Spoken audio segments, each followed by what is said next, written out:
Momentum, impulse, and Newton's third law. You will recall from AS that momentum is equal to mass times velocity, or in symbols, momentum p is equal to mv. Momentum is conserved in all collisions, as long as no external forces act. So for example here we have mass m1 and mass m2. They move together like this, collide, and then move off. Let's look at that situation in more detail. At first we'll say we had mass m1 travelling with a velocity u1 and mass m2 travelling with a velocity u2.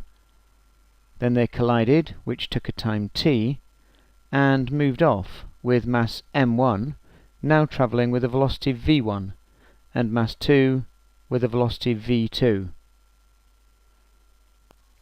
Now momentum is conserved, so we can say that the total momentum before the collision, m1u1 plus m2u2, must equal the total momentum after the collision, m1v1 plus m2v2.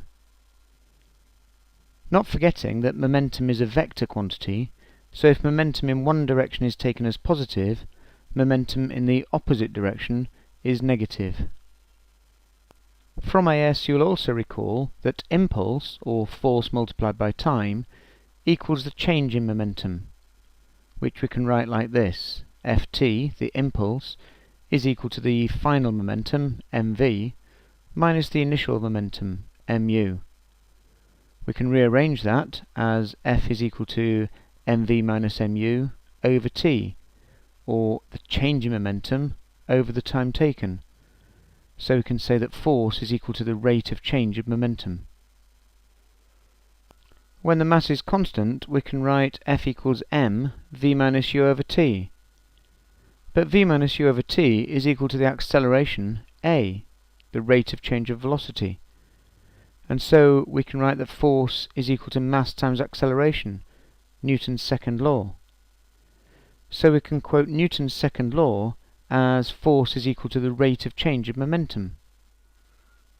Newton's third law tells us that when body 1 exerts a force on body 2, then body 2 exerts an equal force in the opposite direction on body 1, which we can write like this: force on body 1 is equal to minus the force on body 2.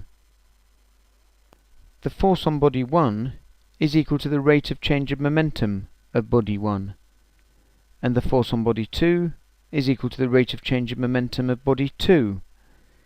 So we can substitute these expressions into this equation and cancel by t to get this.